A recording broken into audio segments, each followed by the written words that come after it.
love that music. I just have to say, I really dig our theme music. Yeah. So greetings to you all, lore masters, lovers of legend. Hello, students, educators, homeschoolers, scholars, theologians, philologists.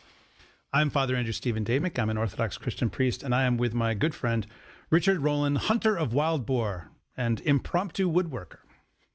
The Great Tales is a podcast about myths and legends from both inside and outside the Christian tradition. And we come to you live on the first and third Thursday of every month to talk about the great stories that Orthodox Christians have been reading and telling and passing on for centuries, and sometimes even longer than that.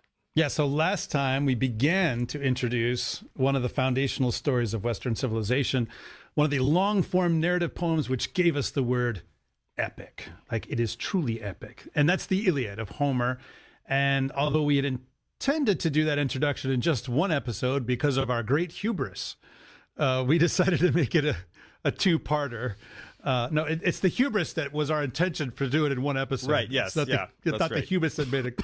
Yeah, it was our humiliation that caused us to make it a two-parter. And I mean that, Richard. It's just two parts. Just two this parts. time. Yeah, it's okay. I can totally restrain myself. Yeah, we're going to move on after this one. Yep. But because we got a question about this, like, is this all you're doing on the Iliad? No, we're just doing a couple of episodes as an intro, and then we will be coming back. Not right away, but we will be coming back. And as we mentioned earlier, for these first few episodes of the podcast, it's a kind of sampler platter. Mm-hmm. So, some Greek literature, some Norse literature, some Arthurian literature. I just got a very funny idea as you're saying all of that, just sort of like a sampler platter of like, here's some hummus and some dolmas and then the lutefisk right over next to it. So it's like mezza, or as my Greek friends would say, mezevis. And then suddenly some Swedish guy shows up and starts. I'm really weird, sorry, weird Sweden. fish. I know that Swedes are famous for the meatball, as they say in Sweden. But That's how they say it in Sweden. yeah, it's exactly how they say it. I'm a philologist. You have to just go with me on this. But there's very much a when you think of Swedish food, like you just think of like, buried fermented fish. And I'm really sorry about that. As my friend Dr. Martin Shaw likes to say, the Vikings came back and got their revenge on us, 500 years later by opening up a chain of very cheap furniture stores. So. I one time I've been to IKEA a number of times, but there was one time I went to IKEA. There was one, and it's a little bit of an aesthetical experience, actually. But there was one time I went to IKEA, and I decided, okay, I've heard that the Swedish meatballs are very famous, whatever. So I ordered some, and they were absolutely vile. Now, I don't know if it was just a really bad day for the IKEA chef or I think what. IKEA meatballs on the best of days are mid. And if you went and you had a truly vile experience, I'm not at all surprised by that. By the way, my beef with IKEA, you guys didn't know we were I'm gonna sing the rage for a moment. My beef with IKEA is the fact that they opened one near my house. So when I bought the house that I'm currently on, everything around was just cornfields. And it was great. It was just like rolling prairie and cornfields, and there was nothing here except a few small neighborhoods.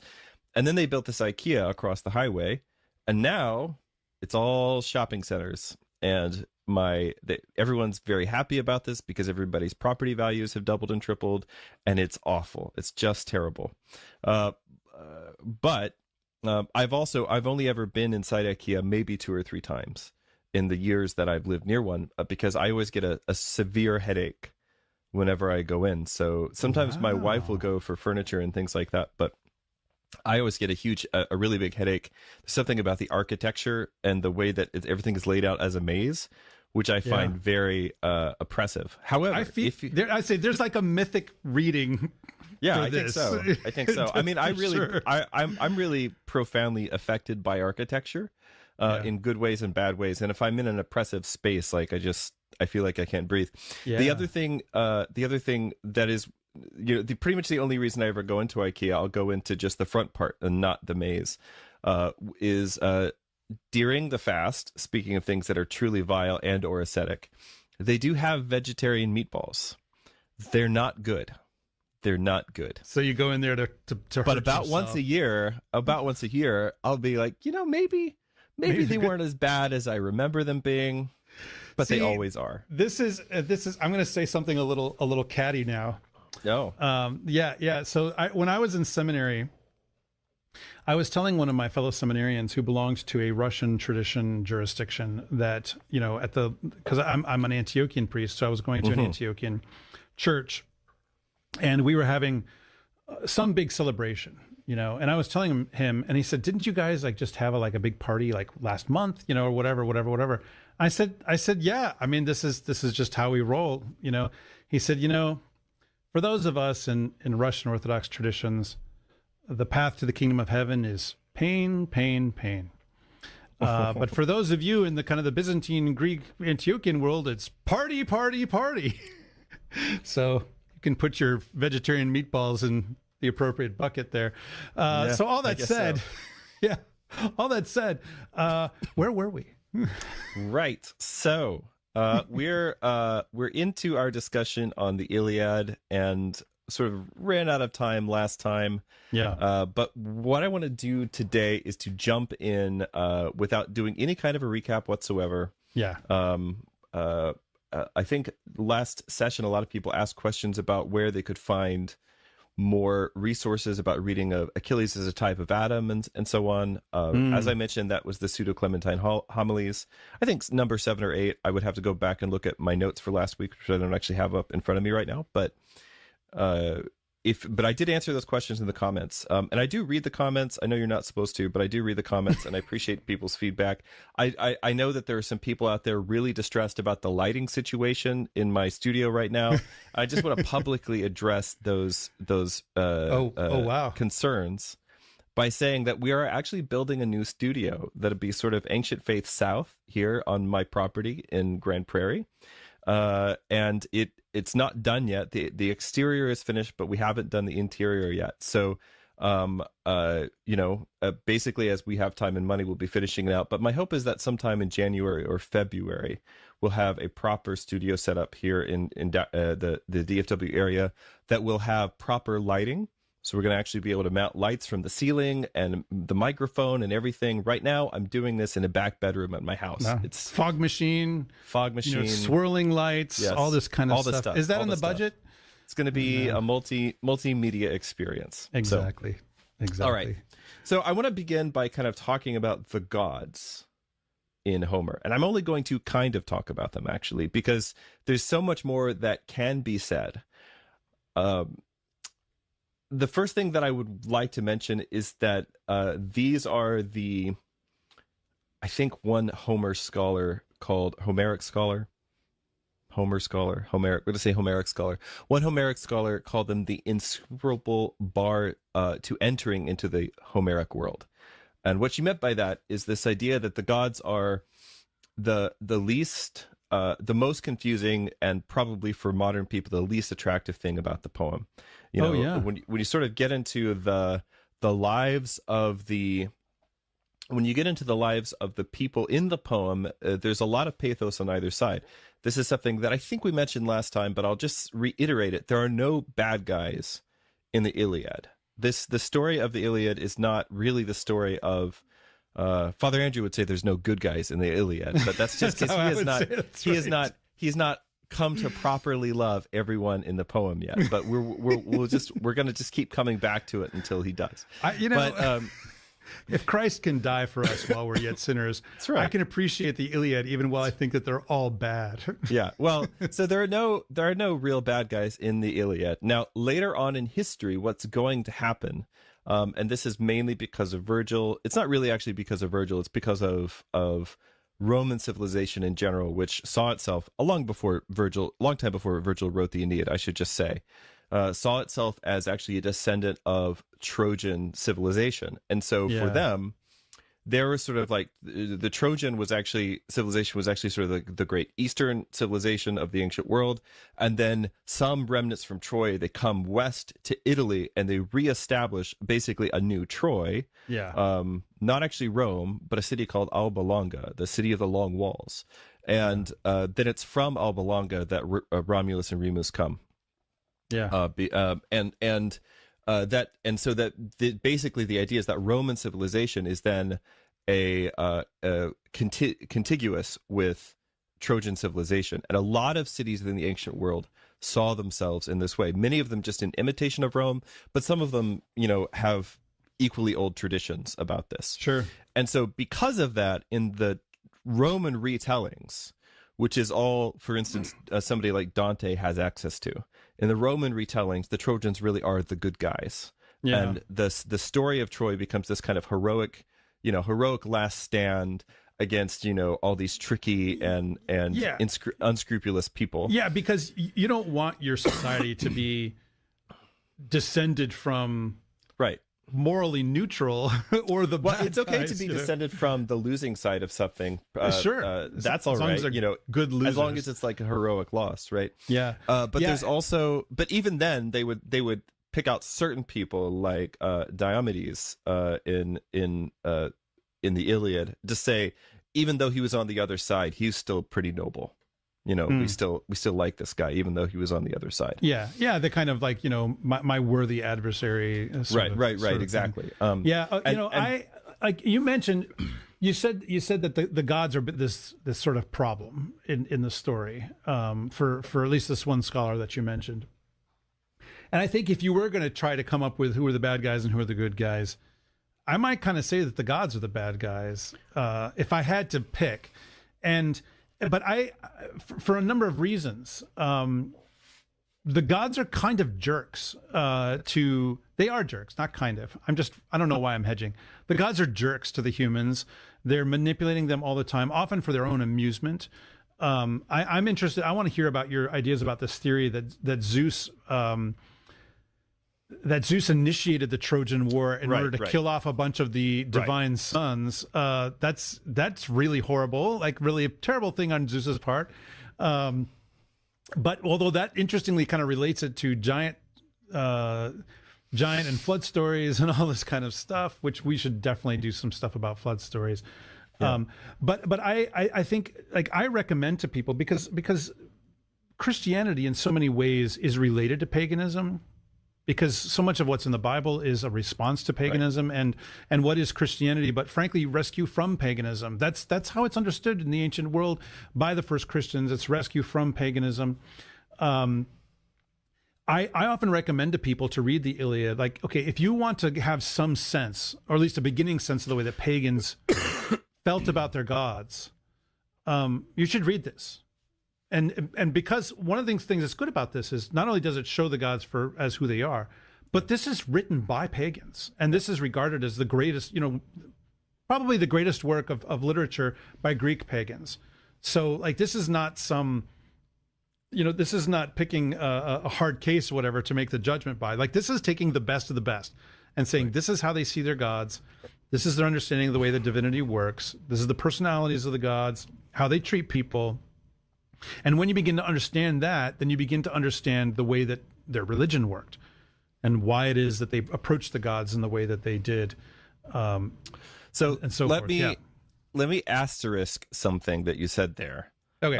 It's not the same as an actually, but it's just sort of like please see the footnote below. Okay. And that is two things. One is that the Homeric gods do not want to be believed in or loved. Right. And what I mean by this is that the God of the Hebrew scriptures, which is our God, the one true God, is, in my opinion, completely unique in the ancient world. Oh, absolutely. And that's one of the big claims in the Bible. In that he's angry with Israel. He's wroth with Israel because they believed not in God and trusted not in his salvation, right? That is not something that will ever happen in the Iliad or in the Odyssey. Yeah, no, it's It's really about sacrifices. Right. And occasionally when one god is trying to be convinced to do something for the mortals, it'll say, well, don't you remember all those barbecues that he laid out for you? Right. Well, okay, you've got people doing that in the Old Testament as well. But here's the thing. The gods of the Homeric epic are much more Calvinist than the God of the Bible. Okay. And what I mean by this is two things. One is they pick favorites and they just decide, I love this guy and I don't love this guy. Yeah. And sometimes it's based on like, this one's my kid, right? But not always. But I mean, I'll give you a good example. Athena has absolutely no reason to like Odysseus. I mean, Odysseus has never done anything. He's not related to her. He's not like he's from Athens or any of these things. The reason Athena likes Odysseus is because Odysseus is like Athena in certain ways, right? On the other hand, you've got Hector, who's always been my favorite character in the story, partly because he's kind of the most human, but he's sort of the best. Yeah, he's sort of like the best, except that he's just on the wrong side of the gods. And Hector has sacrificed to all the gods. In fact, the very first thing we see Hector do in the poem is command all the women of Troy, who are just sort of standing around, you know, with nothing to do, watching the battle and kind of falling into despair. And he's like, I need to give these old biddies something to do so that they'll, you know, so that they won't distract the men from what they're supposed to be doing. And so he asked them to go and make this big sacrifice to Athena that maybe she'll turn, stop favoring the Greeks and start favoring the Trojans. And so there's this idea that maybe we could sort of bribe the gods. Maybe we could kind of bribe them to get what we need out of them, but it really never goes beyond that. So the gods pick people that they love and that they support. And this extends to the idea of gods having certain patronage over certain cities and not other cities, and so on. Yeah. And so the story of the Trojan War really kind of begins with yet another one of Zeus's marital quibbles. And so we talked last time about the wedding, but actually, even before the wedding, everything gets kicked off between Zeus. So Zeus in Christian allegorical readings of the Iliad, Zeus is usually seen as being something like fate or destiny, right? Yeah. And so basically, if Zeus nods his head and says, this is what's going to happen, then it becomes unalterable. Not even Zeus. It's like the laws of the Medes and the Persians, so to speak. Yeah, it's clear that that the gods are bound by fate. Yeah. The gods are bound by fate. And Zeus in particular seems to be the one god who can kind of set fate, but then once it's set, he can't alter it. Yeah, he's not omnipotent. Yeah. None of the Greek gods seems to be that seems to be it. So the other thing that I want to mention is that although you certainly have plenty of characters in the Iliad who complain about their gods, traditional Christian readings of the Iliad, let's say that traditional pagan readings of the Iliad have been harder on the Greek gods than Christian readings have been. And here's what I mean by this. Plato, coming along later, will complain vociferously about the Homeric poems. The reason that he complains about them is because of the ways that they depict the gods, he says, are unbecoming to divinity, which is perfectly true. And Plato actually write about a lot of things. I know you guys like to rag on him on Lord of Spirits, but you know, he had some moments. He had some good points. So this is one of Plato's complaints about the Iliad. And in particular, there's one book of the Iliad. It's the one in which Hera comes to seduce Zeus. Yes, right, to like distract him. So that the Greeks can have a good day. When this poem was performed in Athens in the classical era, that book was very often censored. You weren't allowed to perform that particular book. And not because it was racy. No, it's because the idea... They didn't have a problem with that. Yeah, of course not. It's because the idea that the Most High God, which is what Zeus is to them, the idea that the Most High God could be seduced by his wife, everybody knew that was not actually really becoming of the divinity. And there was always this sense that God really has to be better than our poets have made him out to be within paganism. I'll give you another example. Ovid nearly got killed for writing the Metamorphoses, because he was writing those during the reign of Augustus, who, by the way, was a very strict moralist. Oh yeah, sure. Everybody's, nowadays he'd be what the kids call based. He's a very strict moralist, and he applied that strictness to himself, which is sometimes rare in strict moralists. And he also applied it to. I'm not saying he was a virtuous man, but certainly maybe you could say virtuous by his lights. But also he was. He also expected this sort of strict moralism from his family and from his children. Yeah. Well, one of the things I think that this illustrates, right, this idea of something that's unbecoming of divinity, right, is that there is this human aspiration, this human desire for something better. Yeah, absolutely. Than what paganism is offering, because there is no version of paganism in which you actually get divinity that's actually truly becoming of divinity. And I mean, this is one of the appeals of Christianity, is okay, yes, the God that you hope exists, the God that you hope is in charge is, And I would say that this is a big part of the subtext for the Sermon on the Areopagus. Is when St. Paul takes all of this poetry about Zeus and says, but it's actually true about my God, right? Yeah. All right, so the marital tiff to which I am referring is that Hera comes along one day and she's upset at Zeus for some of Zeus's, philandering, as usual. And so they get into a tiff, and she sort of says, well, you always favor these people and not these people, and my cities are going,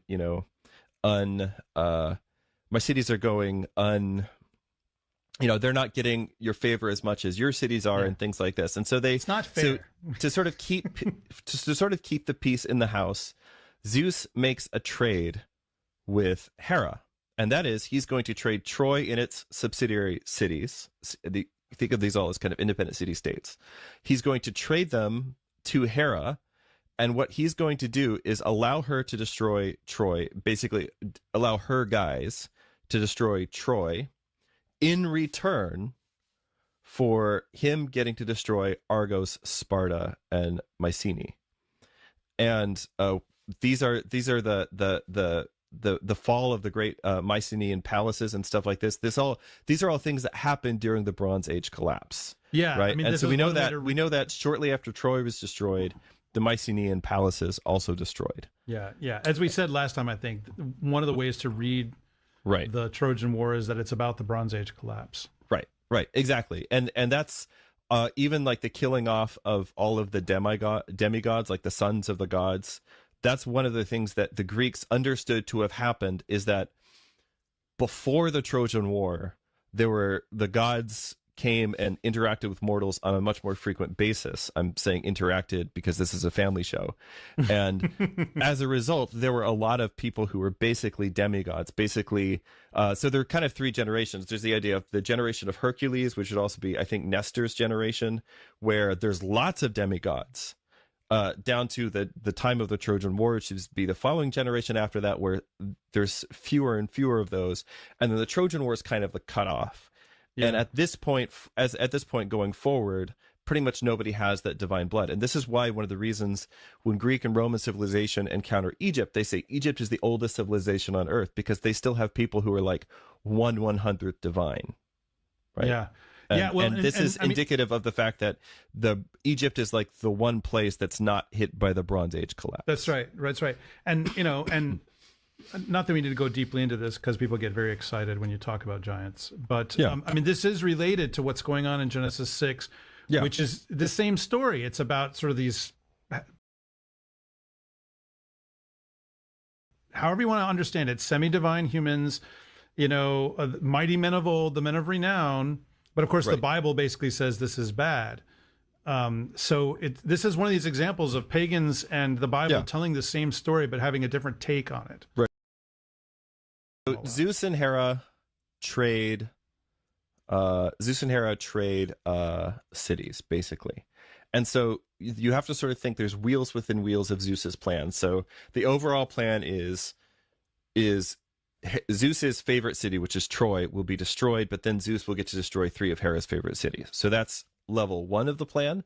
Level 2 of the plan is we have all the stuff that happens with the wedding, and Apple and Discord wasn't invited to the wedding and all this stuff. And then Helen gets kidnapped, who's Zeus's daughter, by the way. Helen gets kidnapped and she gets taken to Troy. And then this causes the Trojan War. And then the next level of the plan down is the doing of Thetis, right? So remember, the 5th line of the Iliad is, and the plan of Zeus was fulfilled, right? And we don't know exactly what the plan of Zeus is, but what we're told is, in the context of the Iliad, that's the thing that's going to happen, is that Achilles' wrath, his rage, works out the plan of Zeus. So what's the plan of Zeus? Well, the second plan, or the 3rd level down here, is the doing of Thetis. Thetis is Achilles' mother. So for people to remember, Thetis is a sea nymph. So basically kind of a lower tier goddess or mid tier goddess. She has a lot of pull, let's say, with the big guy because of basically a big favor that she and the other sea nymphs did for Zeus a long time ago. So she has a lot of pull with him. And when she sees the way that Agamemnon treats Achilles, which we talked about last time, she wants to make sure that Achilles, because she knows Achilles can only live a short amount of time, so she wants to make sure he can get as much glory as he can during this time. So it says, now as the 12th dawn after this shone clear, the gods who live forever marched home to Olympus. By the way, there are 2 things that we're told about the gods, that they are athanatos, that is, they're deathless, immortal, and that we're also told repeatedly that they are light. That they live lightly. It's like theore adzoinitos, something like that. I'm not good at Attic Greek, so I'm not going to try to say it the right way. But they're always said to be like the light living, or the living light, the gods who live lightly. That's the epithet to them. And what's really fun is that in Greek meter, that's a really heavy line. And the idea seems to be that the lightness of the gods, that is, they just don't take anything seriously at all, the lightness of the gods weighs heavily on humanity. Why do the gods actually really care about what happens to these cities? The gods are going to outlast everybody in Troy. They're going to outlast everyone in Sparta. It's just a game. It's just a game to them. It's games to them, but the lightness of the gods weighs heavily on us. And it's very important to understand that when we start saying things like, today the one who, stretched out the heavens is hung upon the tree, right? When we start saying something like that, there's a reason Arianism happened. Tomorrow is St. Nicholas Day, if you're on the new calendar. There's a reason Arianism happened. And it's because everybody knew, wait, gods can't take that weight on themselves. What are you talking about? Like, they got really offended by this, on a deep philosophical level. They got really offended by it. So, all right. So the gods live forever. They're deathless gods, and they live lightly. So the gods who live forever march home to Olympus, all in a long cortege, and Zeus led them on. And Thetis did not forget her son's appeals. She broke from a cresting wave at first light, and soaring up to the By the way, all of the stuff is good. Like, don't be off put by us talking about, how how dark all of this stuff is. Like, that's part of what makes the poem good. And the images here that you get in Homer are really the basis for the whole poetic diction of Western civilization. Thetis did not forget her son's appeals. She broke from a cresting wave at first light, and soaring up to the broad sky and Mount Olympus, found the son of Cronus, that's Zeus, gazing down on the world, peaks apart from the other gods. And so you see how he's removed from the other gods. Everybody knew Zeus is he's somehow different from the other things, right?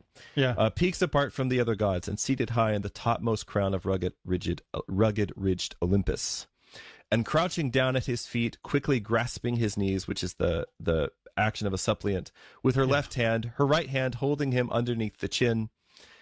You'll see this posture a lot in Homeric poetry, by the way, in the Iliad and the Odyssey, and this is how you ask somebody for help, right? You're making yourself as vulnerable as possible to them, basically. She prayed to the Lord God Zeus, the son of Cronos. Zeus, Father Zeus, if I ever served you well among the deathless gods with a word or action, bring this prayer to pass. Honor my son Achilles, doomed to the shortest life of any man on earth. I suppose that's relative to his talents. And now the Lord of Men, or maybe not. I mean, if you think about if you think about this legend, which seems to be quite old, that Achilles was sort of born fully formed, he might only technically be like 7 years old. Yeah, he just lives literally a few years as a man. Yeah, he is not deathless, and in fact, this is why, although Achilles is the character who becomes the most godlike in the course of the poem, at least briefly, it's why he's the most human character in here, because he's whatever the opposite of deathless is, whatever the opposite of living lightly is, Achilles is those things. Yeah. And now the Lord of Men, Agamemnon, has disgraced him, seizes and keeps his prize, tears her away himself. But you exalt him, Olympian Zeus. Your urgings rule the world. Come, grant the Trojans victory after victory. To the Achaean armies pay my dear son back, building higher the honor he deserves. She paused, but Zeus, who commands the storm clouds, answered nothing. The father sat there silent. It seemed an eternity, but Thetis, clasping his knees, held on, clinging, pressing her question once again. Grant my prayer once and for all, Father. Bow your head in assent, or deny me outright. What have you to fear? So I may know too well just how cruelly I am the most dishonored goddess of them all. Yeah. Filled with anger. I was gonna say, it's a very sort of cinematic thing, especially like she breaks from a crest of the wave and flies up to Olympus. I mean, that's so cool. And then gets there and then abases herself, in front of him and says, basically, you've got to help my son. I'm the most dishonored goddess of them all. Homer has this incredible sense of the cinematic, especially in the Iliad, which it must be remembered that according to every tradition, Homer was blind. Yeah, it's amazing. We'll return to that again in a minute, because the fact that he was maimed in this way, I think, makes him identify very closely with another character in the Iliad. So we'll come back to that. So filled with... I was going to just also add that, like, this is characteristic of the Iliad in general. There is a lot of movement. Yes. Both in battles, but then also gods and goddesses flying up and down, right. and gods and goddesses flying up and down, and then also the way that people there's parallels between the ascent of the gods and goddesses up to Olympus, and then the ascent and descent as characters enter and leave Troy as well. Yeah. This idea of going up the mountain. Yeah, I mean, Troy in many ways is a kind of paradise, right? Like, it parallels Olympus in a certain way. And so that's why it's a fall of paradise, really, for it to be destroyed. Oh, spoiler alert, everybody. Oh, yeah. In the ancient Greek mind, the polis, the city, is the world, right? Yeah, and that's what the whole world exists for, is for the city. And then everything else out there is kind of waste, right? And this is why the idea of God revealing himself to a bunch of nomadic shepherd people is kind of mind-blowing. Oh, yes. For the ancient world. So many inversions in Christianity. Yeah. So filled with anger, Zeus, who marshals the storm clouds, answered her at last. Disaster! You will drive me into war with Hera. She will provoke me, she with her shrill abuse. Even now, in the face of the immortal gods, she harries me perpetually. It's like watching an episode of The Honeymooners. Hera charges me that I always... No, it is not. That I always go to battle for the Trojans. Always with you now. Hera might catch us here. Away with you now. Hera might catch us here. I will see to this. I will bring it all to pass. Look, I will bow my head if that will satisfy you. Yeah. That's the fatal... Yeah. Literally, the fatal action is bowing his head. He says, that I remind you that among the mortal gods is the strongest, truest sign that I can give. No word or work of mine, nothing can be revoked. There is no treachery, nothing left unfinished. Once I bow my head to say it shall be done.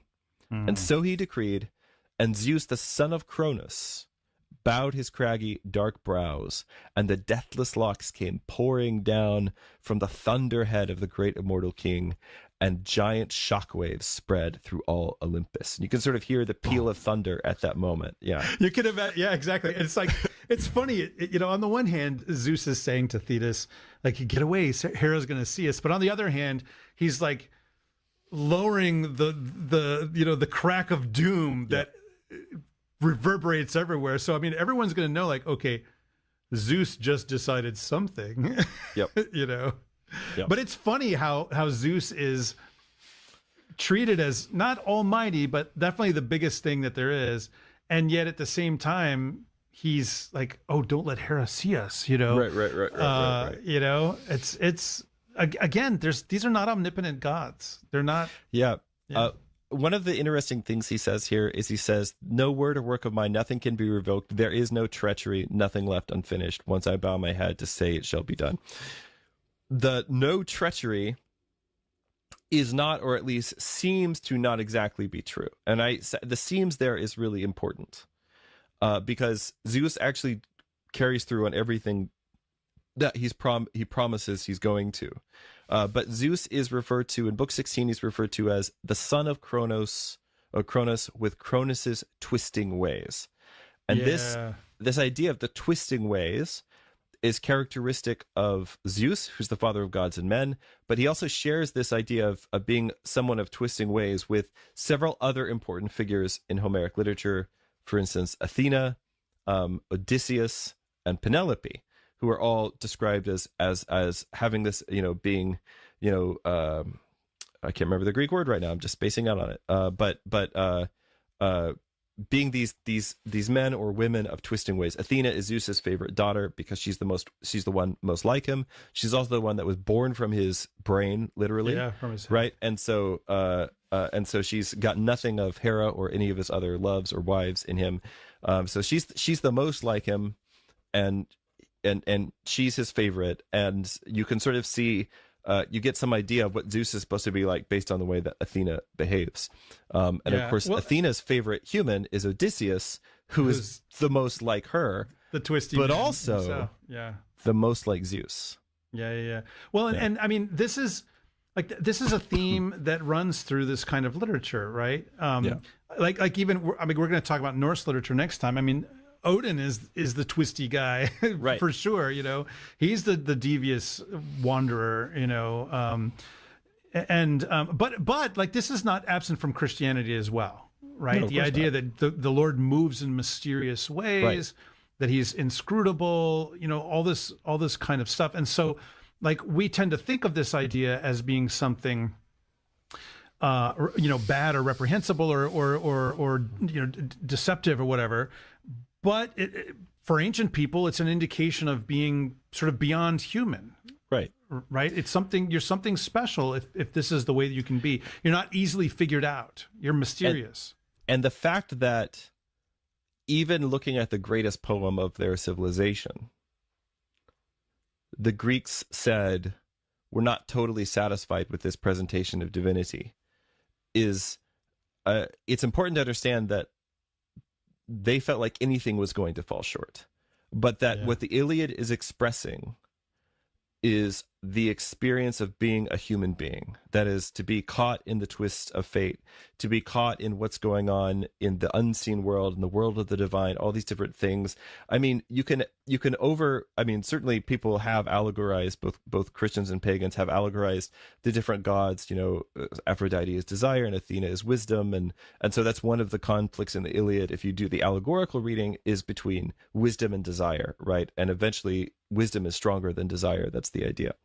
But then Zeus is destiny or fate. And so to be caught amid your desires, to be caught amid your passions, to be caught amid the sort of the twisting of the story of your life and the fate of the world, that is what it is to be a human being. And that's the hardest thing there is to figure out. It doesn't matter who you are. It's the hardest thing to figure out. And I think, one of the reasons, like one of the questions that I'm going to ask at the end is like, why is this story so important and has always been so important?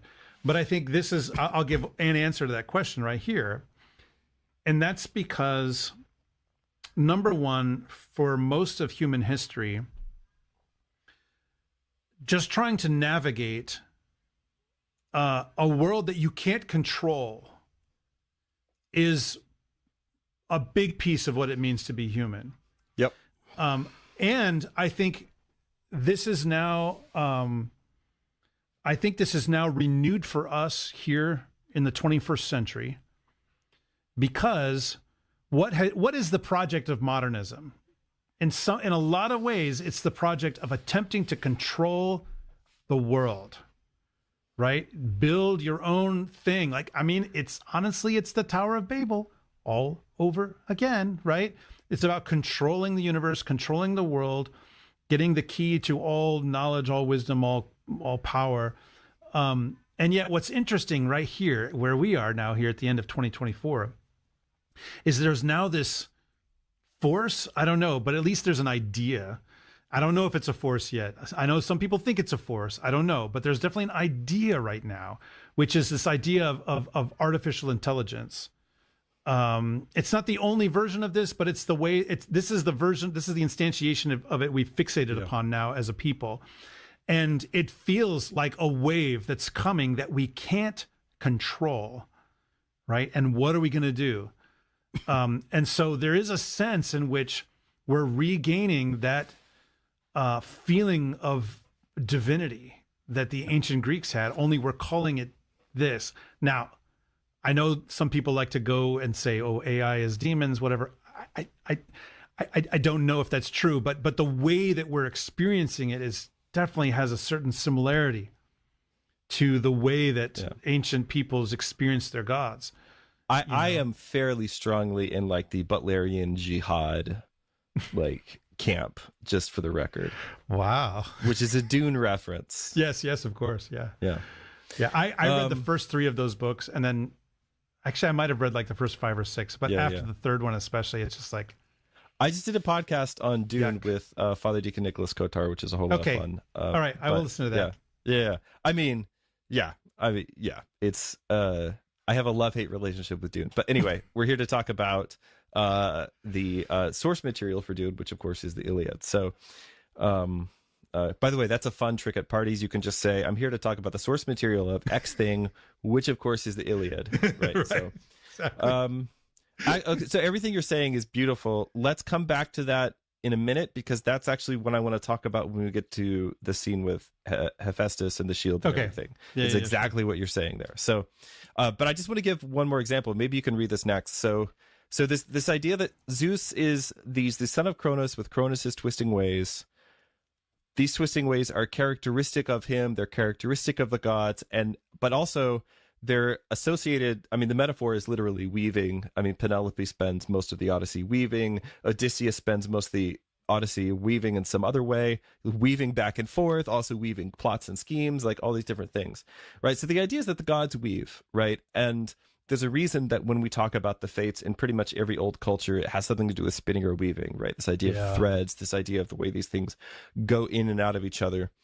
And so the thing is that although Zeus will seem to be sometimes swayed by the gods, like it seems like he's being swayed by Thetis here, or like later on he's being seduced by Hera, but actually all of that is part of the plan, because the will of Zeus and fate in the Iliad are really the same thing.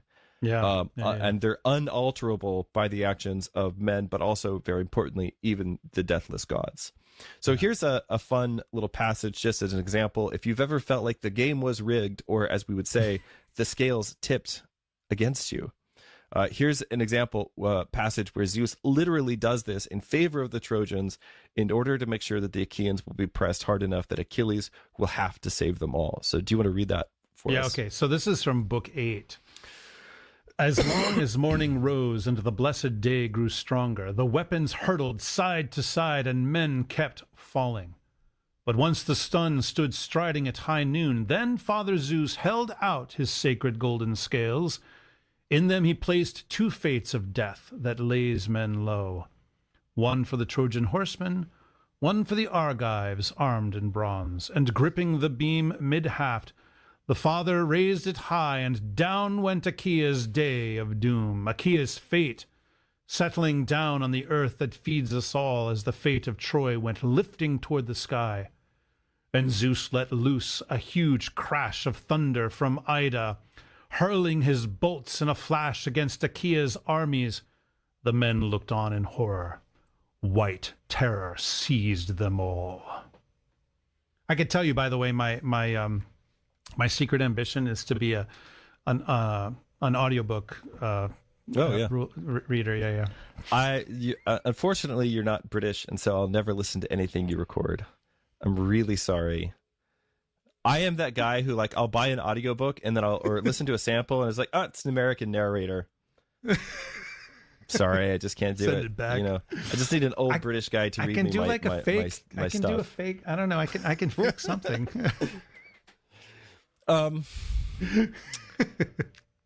Question is, I once tried to do a Mancunian accent to a Mancunian priest, and he's like, Father, please don't be too ambitious. Don't be so ambitious. I was like, okay, I'll stop. I was in Manchester at the time, so obviously hubris once again, right? Yes. All right, so let's talk a little bit about the choice of Achilles, which is one of the things that I wanted to mention before we wrap things up.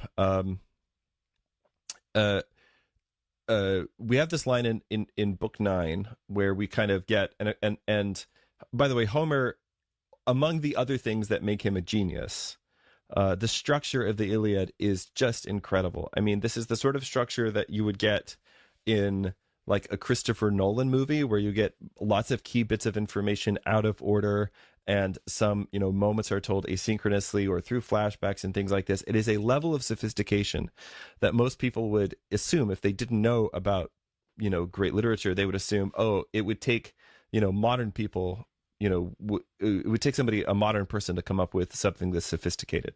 So one of the important things that we get about Achilles, who the poem starts out believing or assuming you know everything you need to know about Achilles already, right? We start literally in media res, right? Achilles, we don't find out until book 9 actually why Achilles is throwing his fit. Remember, his rage is not actually the rage against the Trojans. The rage which accomplishes the will of Zeus is him staying in his tent, eating food, hanging out with his lady friends, and refusing to go and fight. Which is, so which by the way, like, if you're going to throw a fit, I mean, there are worse conditions under which to throw a fit. Just saying. I mean, well, and Achilles hanging out in his tent. Is like, this is one of the great cliches of literature, and the point being that the Achaeans are losing against the Trojans because Achilles refuses to go help. Right. And so it's like everyone's dying around you, Achilles. All your, why won't you come and help? And he's there's this great moment when, well, let me read this, and then I'll say what I wanted to say. So, okay. As Achilles is talking about why he's so upset, he says, "Mother tells me the immortal goddess Thetis with her glistening feet." That's one of Thetis's epithets. By the way, I should say there's this idea of the Homeric epithet is whenever somebody's name is introduced, they have certain things. So it's like stallion breaking Hector, or Thetis of the glittering feet, or sometimes Thetis of the gleaming breasts. The idea is like she's just come up out of the water, right? Yeah. Isn't Paris? Doesn't he gleam like a god? Or yes. Like I mean, actually, between Paris, I gotta stop doing these asides because we're never gonna get through stuff. But if you, can you believe I've never talked about the Iliad in public? I mean, I think I never have, but I've been studying it for anyway. There's so much cool things. I know we're gonna get back to it, Richard. Between Paris and Hector, Paris is the one who's most godlike, and that's why he's a butt. But anyway, all right. So we'll come back to that later. But so his mother tells me the immortal goddess Thetis with her glistening feet, the two fates bear me on to the day of death. So here's the choice that Achilles got to make. If I hold out here and lay siege to Troy, my journey home is gone, but my glory never dies. That is, he will not get to go home, but he'll become the most famous person who's ever lived. Yeah. And furthermore, we know from things later in the poem that he knows that he will die almost immediately after he kills Hector. Yeah. So whenever Hector dies, Achilles is next on the block, and Achilles knows this to be the case. Okay. If I hold out here and lay siege to Troy, my journey home is gone, but my glory never dies. If I voyage back to the fatherland I love, my pride, my glory dies. True, but the life that's left me will be long. The stroke of death will not come on me quickly. So what Achilles has to choose between is kleos, or glory, and nostos, or homecoming. Yeah, which nostos, by the way, everybody, is related to the word nostalgia. Yeah, that's right. Nostalgia. That's right. I actually once went to a Greek restaurant named Nostos. Nice. What's your? You wouldn't want to go to a Greek restaurant named Kleos, which. Yeah, the meal would be short, but it'd be memorable. That's You might well die. Yeah. Oh man. So what's your most nostalgic smell, Father Andrew? Smell? Yeah, they say that smell is the sense most closely tied to memory. What's your most nostalgic smell? It's funny. It wouldn't be Greek food. I mean, I do love Greek food. Don't get me wrong. I love it. I think, I don't know. You didn't say food, but this is where I'm kind of going, I guess. Interestingly enough, for me, Filipino food is sort of a comfort food. And the reason for that is that from ages 10 to 15, I lived on the island of Guam. That's right. You're a Guamanian. Among other things, I'm a Guamanian. And so, I mean, I don't look like most Guamanians. That's okay. I'm taller than most Guamanians. I grew up in a sort of a half Chinese household. And so for me, Chinese food that's my childhood food. Yeah. So and once again, I do not look like most Chinese people. So I love lumpia. I love, like if the Spanish invented adobo, the Filipinos definitely perfected it. Sure. Yeah. I haven't even been known to eat balut. Which there was one time, since you brought this up, there was one time I was at a Filipino restaurant, and I don't know, just the idea just hit me like, hey, you haven't had this in 10 years. Why don't you have it again? And so I go up to the counter. I'm going to let people just look up what this is, by the way. It's not the kind of thing that most people would order at their local diner. I'll just put it that way. I go up to the counter and I said, do you have balut? It wasn't in the menu, but I thought, okay, these are actual Filipinos. They've got some in the back. They've got some in the back. Like this is what they're eating on their lunch break, And so I asked, do you have balut? And this little Filipino lady, she looks me up and down and she says, how do you know what balut is? And I said, well, I used to live on Guam. And she says, Guam is just a neighborhood in Manila. That's right. And then so she brings balut out to me and I sit there and eat it in front of a couple of my friends, both of whom I've podcasted with actually in the past. And they were stunned, and their eyebrows went up many, many times. Balut is a pretty weird food. So, yeah. So, I want people to notice what I just did. Okay, which is, I asked a question that triggered a memory and a story for Father Andrew, and this is actually very intentional, because the thing that I want to kind of point out is that both of these things, kleos and nostos, are kinds of memory. Right. Yeah. And memory is all that's left to you if you don't yet have the resurrection to look forward to. Right. You don't. So memory is what you get. Yeah. And the question is, whose memory is it and what is going to be remembered? Yeah. And one of the sort of big crises for Achilles is that he's unable to forget a wrong that's been done him. So it's in his memory, but then also he's been guaranteed a certain kind of memory, which is now being taken away from him. Right. And so there's no, the thing that Achilles wants is actually memory eternal. Yeah. That's what he wants. But that's what he wants. For Christians, that's in the mind of God. Right. So it really is memory eternal. But with pagans, you have to pour blood in the hero's grave and all that kind of stuff to make it sort of memory eternal. Yeah. Yeah. So this is the thing. And so the kind of the big contrast in the Homeric poems, and even already there in the Iliad, but certainly in the Odyssey as well, if you read them together as a single unit, which I think you should, is between the characters of Achilles and Odysseus. Think about the things that we've said about the gods, right? Odysseus is ultimately the best Homeric hero because he's most human. He's more human than Achilles, because he does the thing that most of us would do, right? Which is to give up kleos for nostos. Yeah. But then also, he's the most like the gods, right? As we've established, right? The twisting, the weaving, this is part of what it means to be the gods. And these are things that Odysseus shares. And so throughout, Agamemnon actually calls Odysseus and Achilles, he says they're the two best of the Greeks. And there's a really fun moment where Odysseus has come to basically plead with Achilles and make a speech and try to get him to come back. And Achilles just says, I'm going to answer you shortly because I only care for short, blunt speech, and I really hate people who are always weaving and twisting, and it's impossible to not read this as a dig at Odysseus. Now, of course, ultimately, Odysseus is the one who figures out how to take Troy, right? Yeah. Achilles is force, Odysseus is guile, right? He's the one that comes up with the idea of the horse, which is not actually in this poem, by the way. That's right. That's what we've said before. Yeah. And so they have a lot in common, these two. They're both superlative. They both are the best, the Aristos of their mode, right? Yeah. Achilles is the best representative of this one kind of person, Odysseus of the other kind of person. And they're really distinguished in the lives they live out, right? Achilles is brief, Odysseus is enduring. And in fact, just to spoil things a little bit, they will meet again in the Odyssey. Oh, yes. They'll meet again in the Odyssey when Odysseus takes a short, happy little journey to the underworld, which is one of the most terrifying scenes in literature.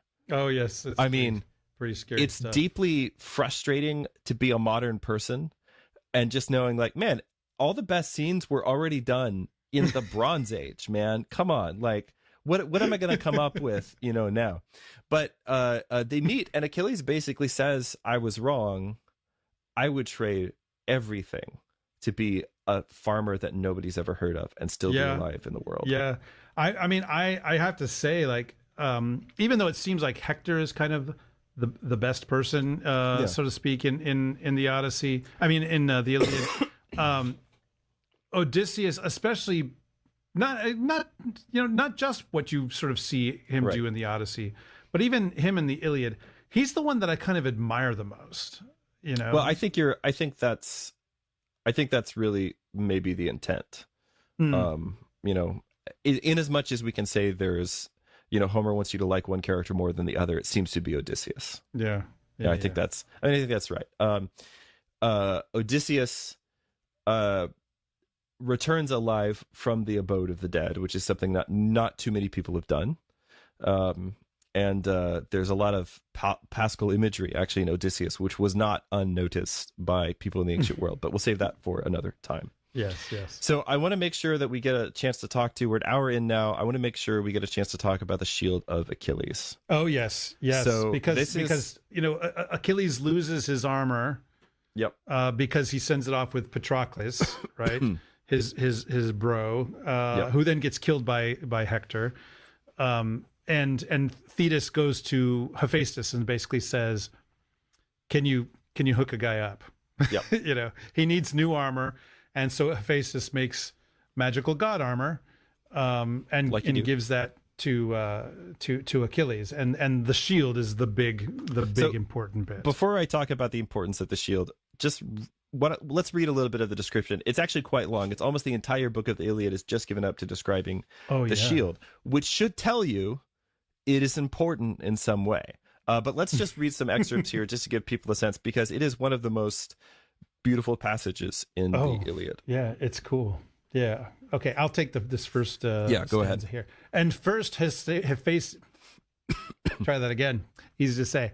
And first Hephaestus makes a great and massive shield, blazoning well-wrought emblems all across its surface, raising a rim around it, glittering triple ply with a silver shield strap run from edge to edge, and 5 layers of metal to build the shield itself, and across its vast expanse with all his craft and cunning, the god creates a world of gorgeous, immortal work.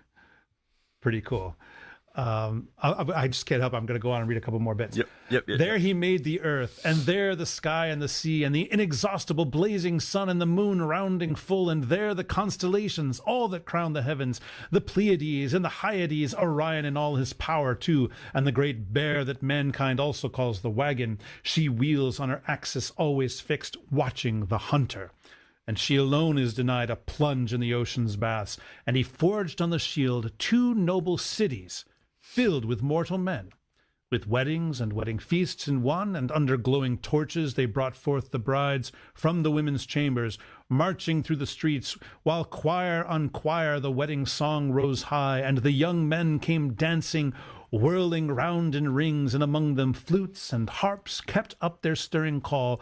Women rushed to the doors, and each stood moved with wonder. Like, I don't know, it's like a video playing out on this again, on this shield. Homer was blind. Right. That's what they say. Let me read a little bit more. Yeah. But circling the other city, so there's two cities. The shield is, in fact, a tale of two cities, one might say.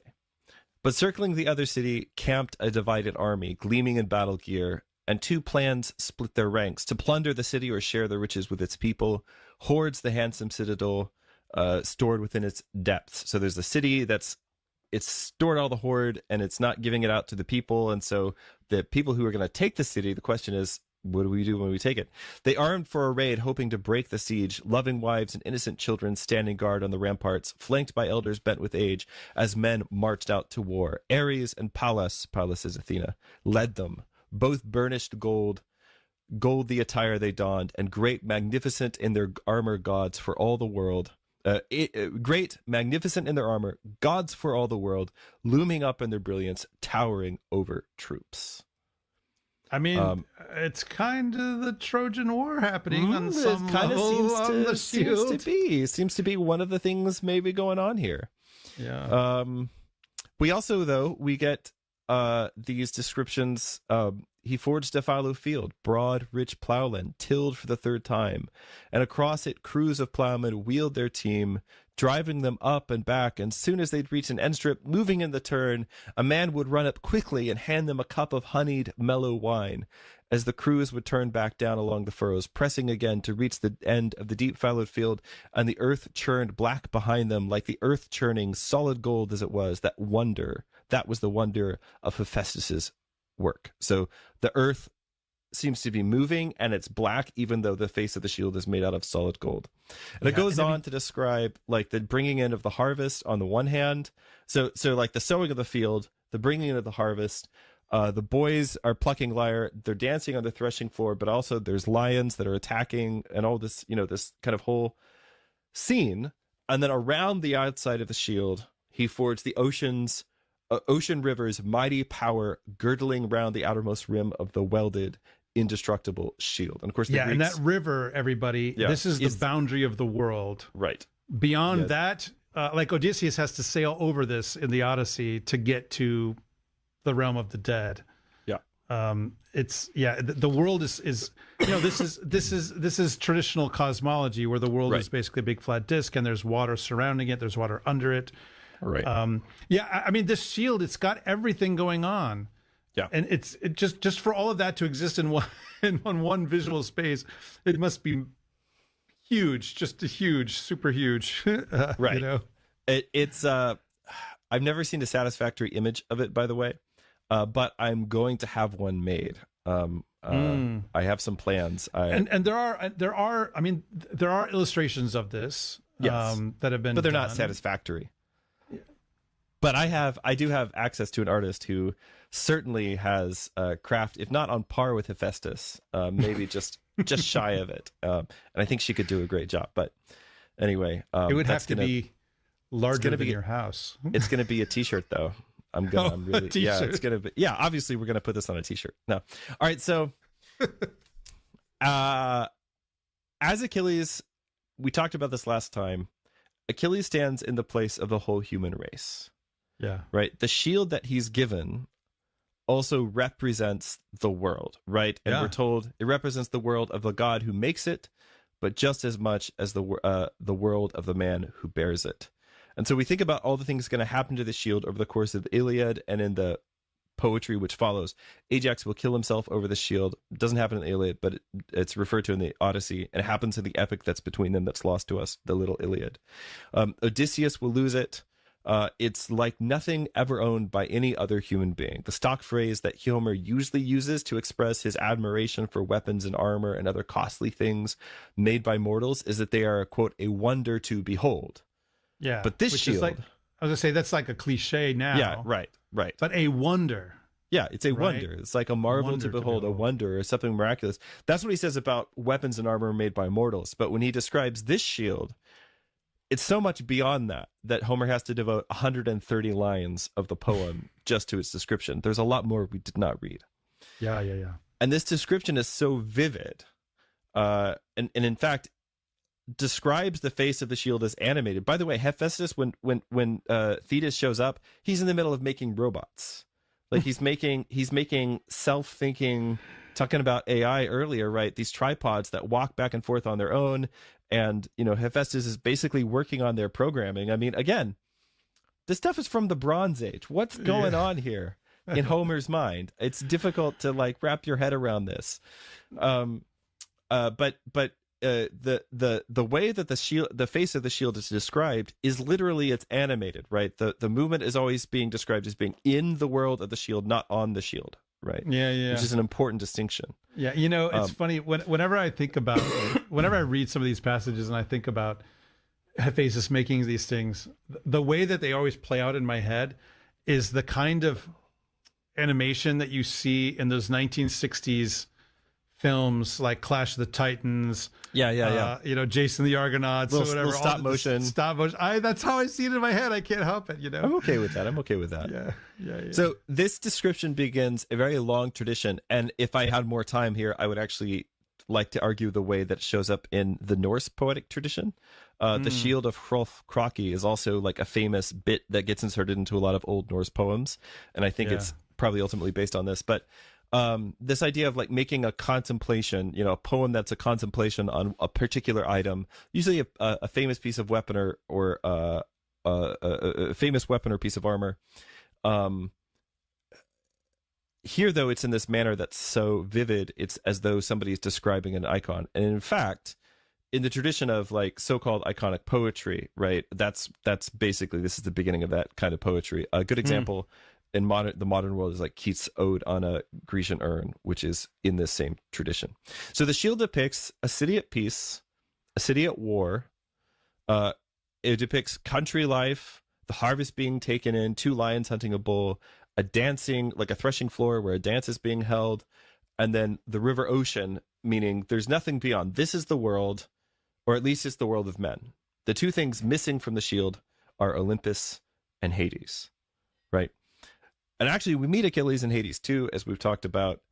But the situation of mankind before the coming of Christ is a life bounded by what Hephaestus can do with metal, right? Which is bounded by what's on the shield. And what Hephaestus can do with metal, which is to make it come to life, right? So he makes the tripods come to life. The face of the shield is alive. Homer can do with words. Like Homer, think about all the movement that you were talking about earlier, right? That's in Homer.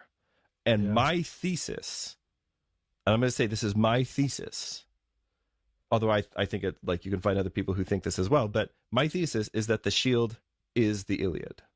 The shield of Achilles is the Iliad. It's the picture within the picture. It's the play, the story within the story, the play within the play, right? And so some Christian allegorical interpretations of Homer seem to use the shield, which is this icon of the visible world, as being the justification for one of the most popular allegorical readings of the Iliad, which would be the most difficult to explain to modern audiences, is what's sometimes called the alchemical allegory. But it's the idea of the Iliad is actually the story of the creation of the world. And this is how these vapors heated up and moved to this part of the cosmos, and these other things happen. There's a lot of vapors and humors and stuff moving around. It'd be very difficult to like pitch this to a modern person as a reading. Because I mean, honestly, all those vapors and humors moving around suggest that the Greek restaurant you went to was the Kleos restaurant rather than nice. Thanks for the bathos right there, just to like bring us back down a bit. This is the podcast where we can just throw out Greek and Latin words, and it's just not a problem. So John Tzitzis, who's this 11th century chronicler that I mentioned last time, he actually blames Homer for not having mentioned the shield more and sooner, because he's frustrated because he's like, well, this is the interpretive key to the whole poem. Why wouldn't you have just put that at the beginning? Yeah. It's because he's not as good a poet as Homer is the answer to that question. But Homer knows that you have to build up to something like this. Yeah, well, and also, like, this is one of the problems, I think, of modern reading is, like, an example, the sacrifice of Isaac by Abraham. Yeah. A lot of the reading presumes, like let's stop this story at this point, where Abraham receives the commandment from God, or where Abraham is about to sacrifice him. And then they ask moral questions. Did Abraham do the right thing? You know, this kind of thing. But it's like, no, that's not how these stories work. The stories work as a whole. You can't, the proper reading is to look at the whole story all at once. And yes, there is going to be a point at which you're going to hear it for the first time. But actually, the way that most stories worked in the pre-modern world is that people growing up couldn't probably remember the first time they heard it. Because they always the story was just part of their life. Yep. Right? And so the whole story was always with them as far as their actual experiences concerned. That's why the best way to encounter Bible stories is to be born into a Christian home and then just have them told to you over and over and over and over and over again. Right. And I mean, if you don't have that, that's cool. That's fine. Yeah. But at least remember that, try not to read these in that kind of linear way where you can stop and let's pause here and it's, yes, I love the big reveal as well, but I think it can be a little overrated. So the shield is going to be the last thing that Hector sees before his death, right? Think about that, right? So the last thing that he sees is the world of men, the world of glory, the world of peace, the world of war, from which he, and very soon Achilles, has been repelled. And there is a school of thought about the Iliad, and there's a bunch of books out there you can read. I think one is called, it's not Homer in Vietnam, but it's something like that. I can't remember the name of it right now. Dr. Timothy Petitza mentions this in his Ethics of Beauty, which is a great book everyone should read, maybe 4 or 5 times. It's only, I think, 2,800 pages or something. So I think you recommend this book in every single podcast you do. I try to. I think I have personally sold like maybe 1,000 copies of that book. I love that book very much. But one of the things that he mentions in there is that there is this school of thought that says the Iliad may have been composed or recited in the context of basically allowing war veterans to process their experiences. And while I don't think that's the only thing the poem is, I think that is certainly a very compelling hypothesis. And it's very striking to me the way in which the shield of Achilles shows us the kind of strange relationship between the warrior and the world, and between each of us and a well-ordered world. So this is a quote from Eva Braun, who's a great Homeric scholar who I really love. She says, "He bears it, it shields him. He exposes it, it covers him. He exposes it to the thrust of spears under which it is punctured and staved in, but never completely penetrated, as any world is reparable after war. While during battle it insulates the warrior, but barely, from totally berserk disassociation," which is the danger for Achilles. That's what he almost falls to. Achilles carries the shield into battle as a real enough defense against mortal wounding, but he also bears it about earth, star-studded heaven, seas, cities, land, as if he were the power behind the cosmos. Yeah, I mean, and that's kind of a literal image. Like that's the cosmos, and he's the power exactly. behind it. Yeah. No, I love this so much. Now, I know that we're running up against time here, but I want to kind of contrast, because you opened the door to this by mentioning modernity. Oh, sure. I mean, we're modern people reading this together. Yes, so. Right. So the great modern poet, W.H. Auden, student of Tolkien's, by the way, he wrote a poem. I'm not going to read the whole thing because it's relatively long, but he wrote an amazing poem called The Shield of Achilles. And what he does is he understands that the shield in the poem is an icon of the world. And so he uses it to make an icon of his world, the world of the 20th century and 2 world wars and the rise of modernity. So I'm going to read some excerpts here. Okay. So it begins with Thetis, comes and asks for a shield. So she's watching over Hephaestus's shoulder as he's working. So this is seen through her eyes. She looked over his shoulder for vines and olive trees, marble, well-governed cities, and ships upon untamed seas, all the things that we would expect to see on the shield of Achilles. But there on the shining metal his hands had put instead an artificial wilderness, and a sky like lead. Which, by the way, that last line there, a sky like lead, is an inversion of the normal beat of a Homeric line. So, a plain without a feature, bare and brown, no blade of grass, no sign of neighborhood, nothing to eat and nowhere to sit down.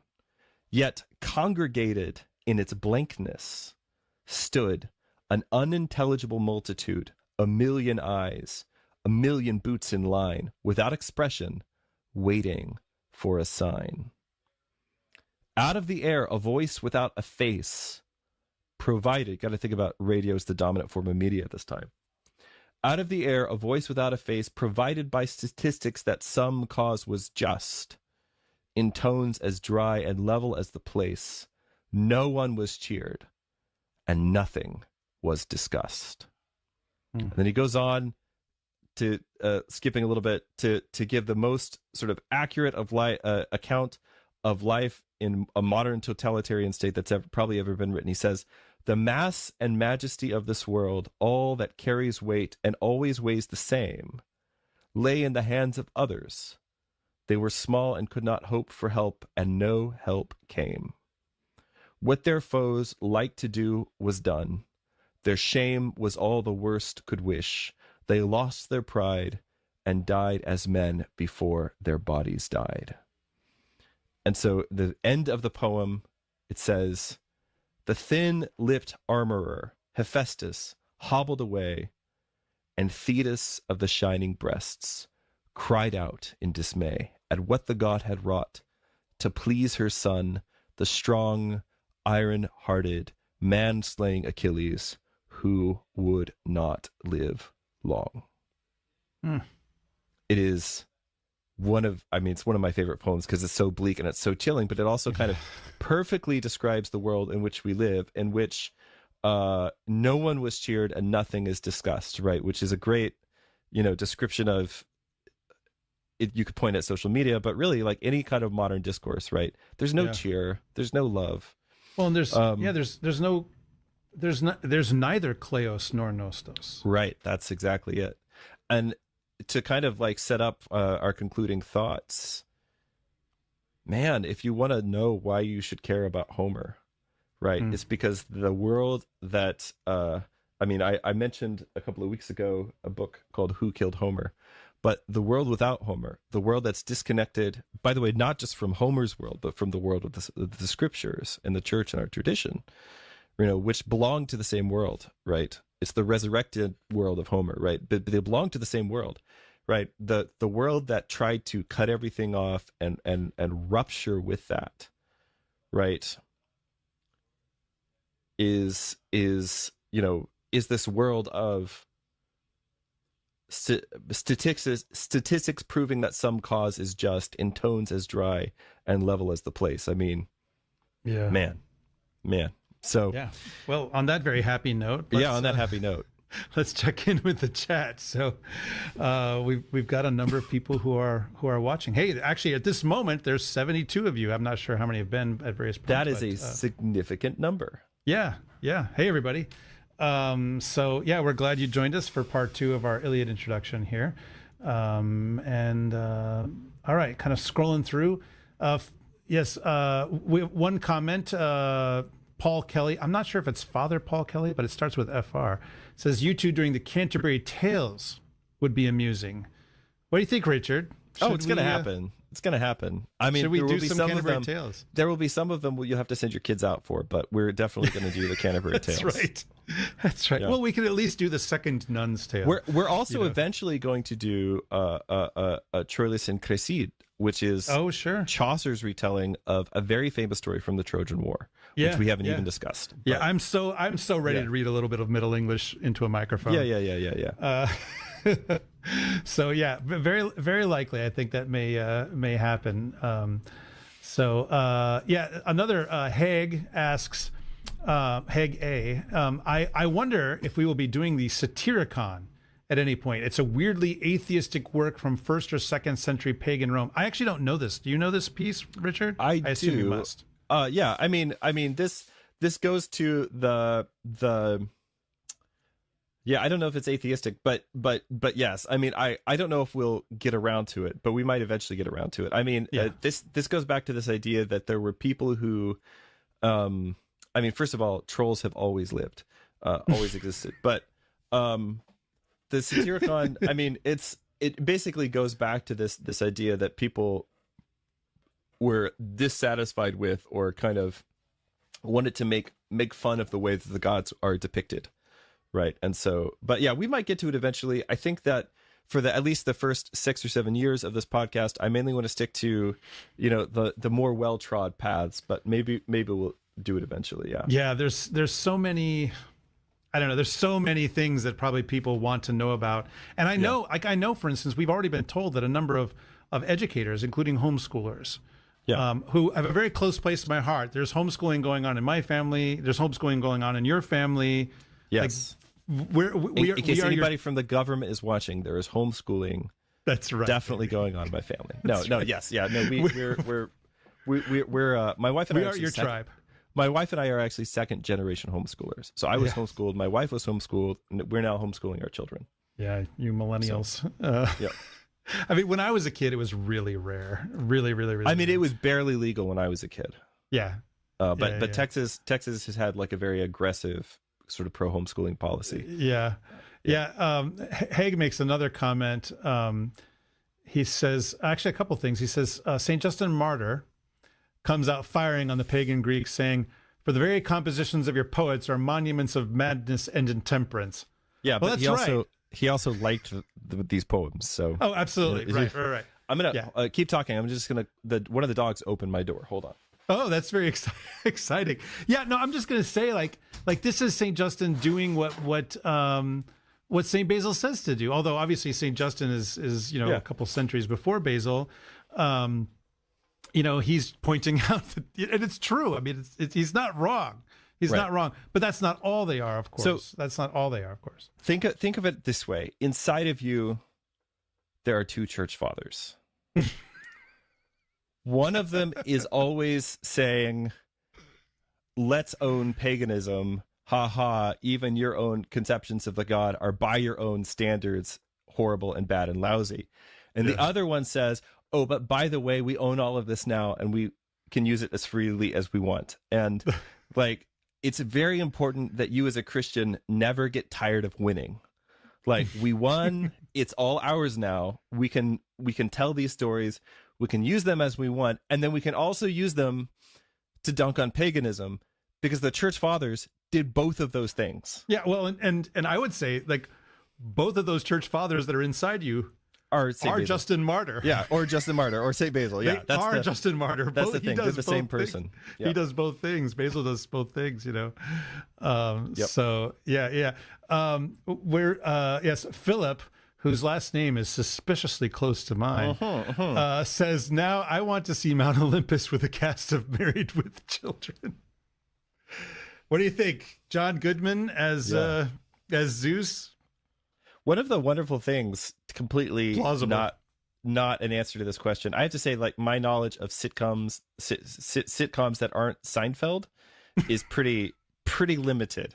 So I just have to say, like, I'm not going to get those jokes as well as a lot of people will. But I do want to say that Mount Olympus, by the way, was, and as far as I know, continues to be, like a sort of a center of monasticism in Greece. And in fact, some of the saints that we've been reading the last few days in the Orthodox Church in America, were saints who primarily, there's a whole clump of monastic saints all associated with Mount Olympus that have come up the last couple of weeks. So yeah. All right. Well, thanks very much, everybody. I will say, somebody in the questions. Oh, yeah. Somebody said, I think Lee Jones said, "This deserves some talk about the Auden poem, The Shield of Achilles." Well, I hope you're pleased, Lee. There you go. We might come back to that at some point in the future, because there's more I'd like to say about that poem. Yeah. Well, and I mean, and one of the things that we're going to be doing is, even though our main focus are these pre-modern texts, we are going to, the truth is that people have been reading this stuff for a long time and occasionally writing poetry and adaptations or whatever. Occasionally. We're going to talk about that. Occasionally, he says. Yeah. You know, we are going to talk about this. I mean, one thing we should mention, by the way, is, and I haven't seen it yet, but I think out in theaters now is an adaptation of basically the end of the Odyssey, which is called The Return.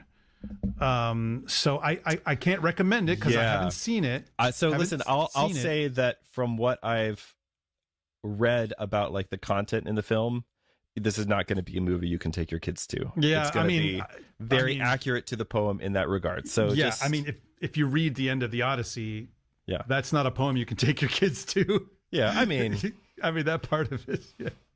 I mean, it's my kid's favorite part because it's like finally there's some fighting, you know. But I mean, well, after you read the Iliad, you're just like bloodthirsty, you know. Yeah. Right, exactly. So, okay, well, all right, well, let's wrap this up. Hey, we might be right around our we're gonna be close. We're gonna be close. So I know that you had something. You mentioned John Keats earlier, by the way. I had to say we're gonna do a little more Keats right now, but you mentioned Ode on a Grecian Urn. And you were kind of on a roll, but I just wanted to say now that it was actually reading. This is going to sound very esoteric and nerdy, but it is the truth, I swear. It was reading Ode on a Grecian Urn, among other things, among other experiences in my life. But reading Ode on a Grecian Urn, especially where he says, and I'm sure I'm going to get this a little bit wrong, beauty is truth and truth beauty, and that is all you ever need know. That line stuck in my head and is part of the reason that I became Orthodox. Yeah, you're not the first person I've heard say that, believe it or not. So, and of course, the question is like, did Keats mean that the way that you mean that? Probably not, but maybe. Who knows? Who knows? I don't know, but he clearly he chose the Kleos because I mean he was 27 when he. Yep. Yeah. Here I am, you know, almost twice his age. Yeah, I'd much rather have the Nostos. Like, I'm a Hobbit at heart, man. Like, you know, and a Baggins at heart, and a Baggins at heart, even. So, this poem of Keats that I want to read, this is part of a concluding thought, sort of like, why would you read this? Why would you read it to your kids? Why is it one of the greatest stories? So this is something Keats wrote in 1816 about, or at least published in 1816. Most of you probably know of it. It's called On First Looking into Chapman's Homer. And for people who don't know, Chapman was a poet and a translator who did not the first, but the first really successful translation of the Iliad and the Odyssey into English, and basically translated it into like rhyming, you know, stanzas.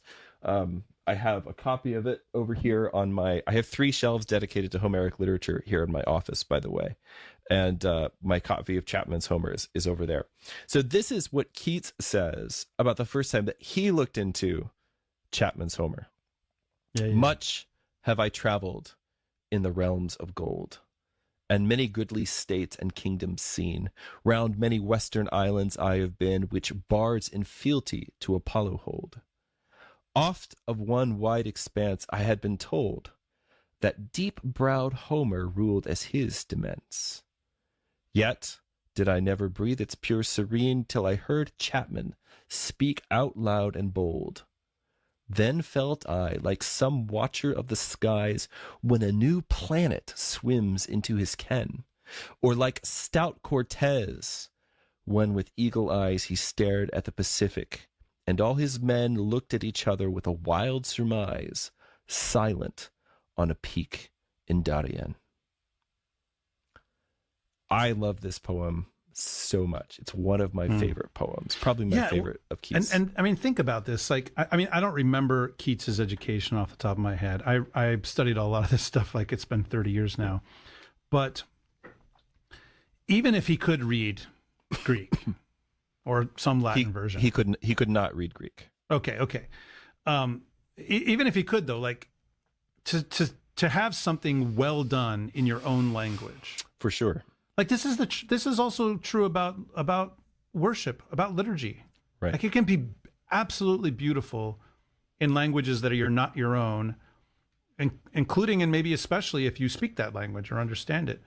But when it is in your language, the language of your heart, the language that you learned at your mother's knee, that gets you. But it has to be very, very well done, especially if it's a translation, which is really hard to do.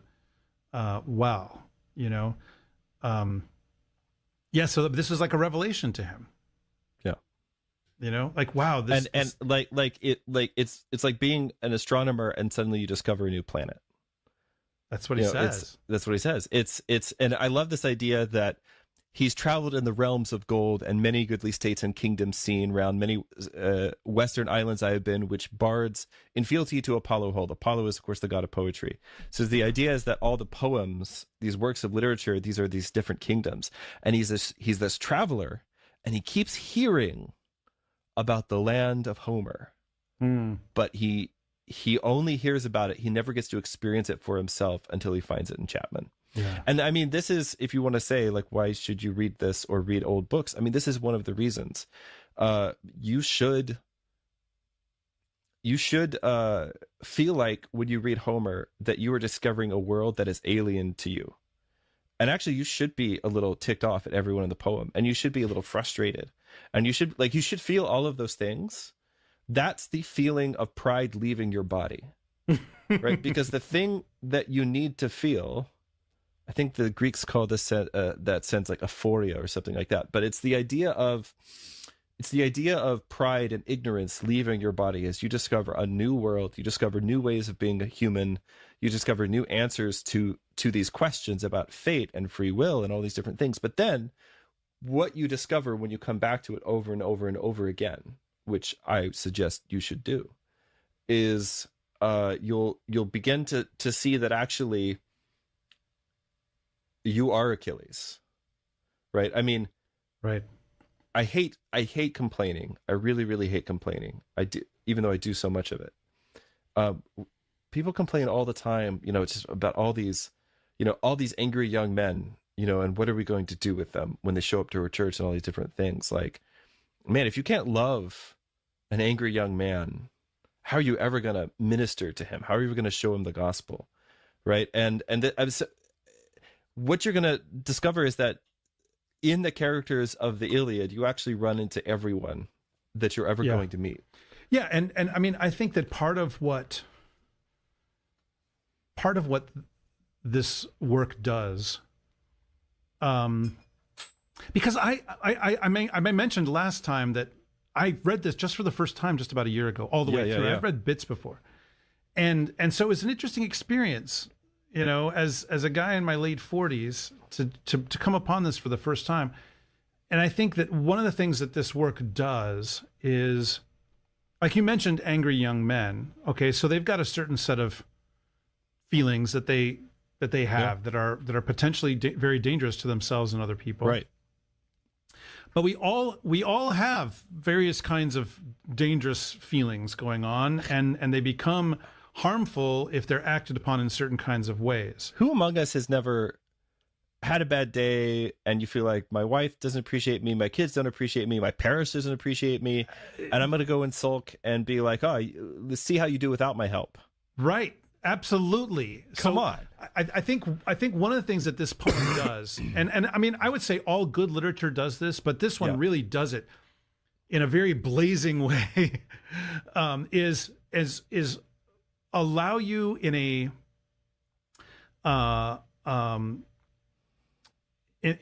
distanced way, in a what's the word I'm looking for? I can't think of it now, but in a displaced way. That's the word. In a displaced way, to go through the experience of the rage, of the fear, of the frustration. There should be a cool Greek word for this. Pathos, I think, is the word. Well, like catharsis is what you're catharsis. Yeah, exactly. Yeah. Which, by the way, just means enema, everybody. Catharsis. Purification. It's a purification, right?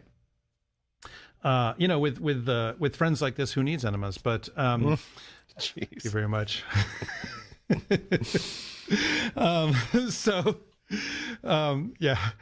But to go through it, to experience it, and it's like it functions in some ways the way that, like, I'm not a big sports ball guy, but like sports is a way of displaced battle.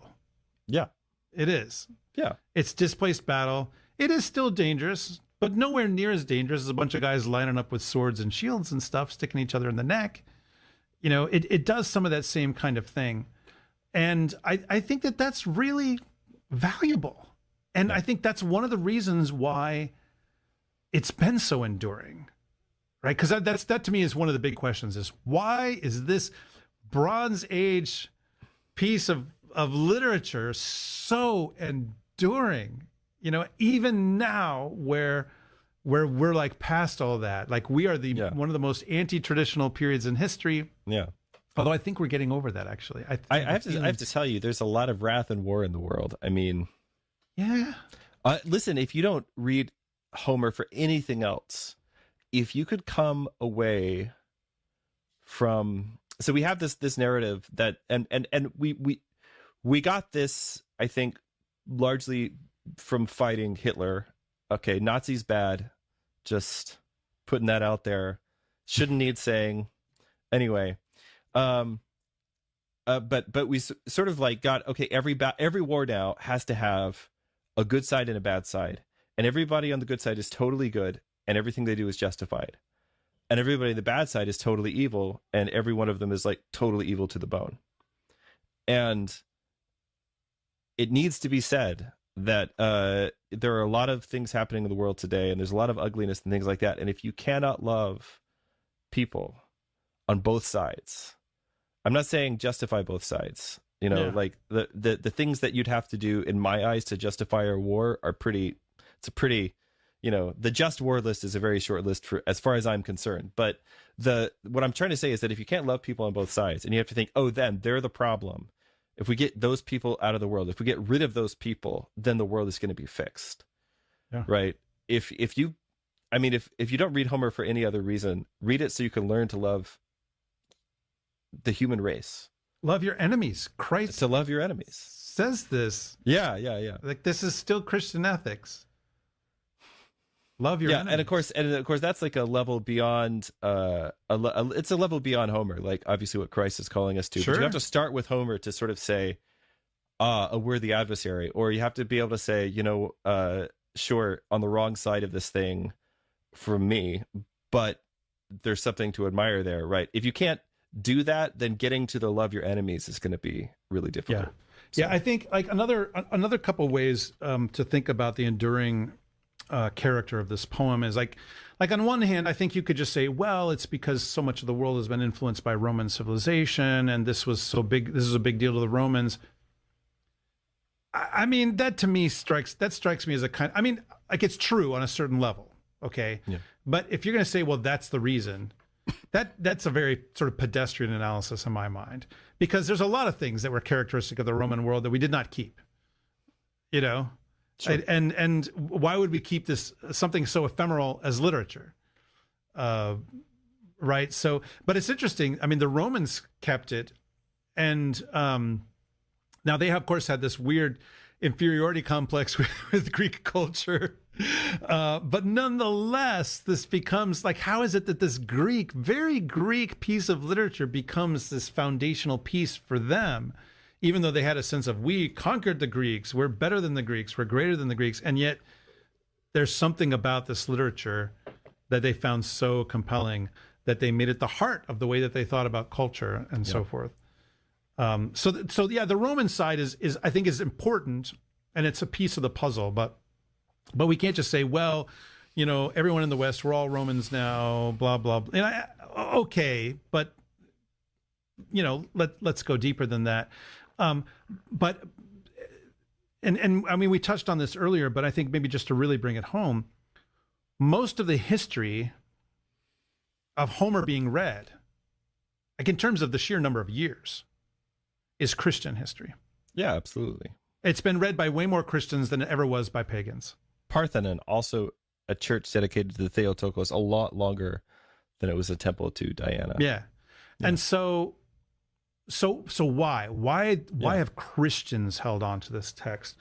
What is it about it? I mean, not just the allegorical readings, although that's super interesting, super interesting. But I mean, the truth is that Christians could do that with any text. Just about. Just about. Not everything, but just about. No, everything. I would strongly challenge you to find something that we can't do a good Alexandrian reading of, but yeah.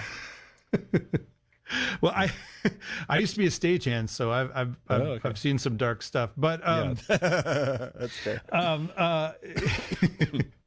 Yeah, but why is it? Okay, so I think here's where I've lit on this, and I think there's a lot of different places maybe to take this, but this is the place that I've lit on it.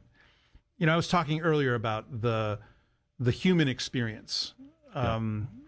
You know, of going through whatever you need to go through in the poem, and growing from that, right? As though you are having the experience, but not actually doing all the damage, right? Yeah, and suffering all the harm.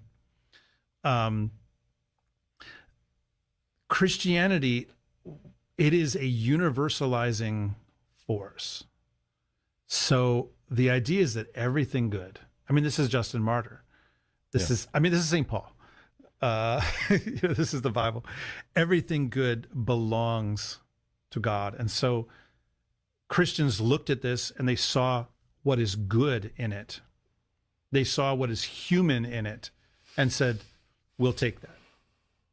We'll take that. We own that.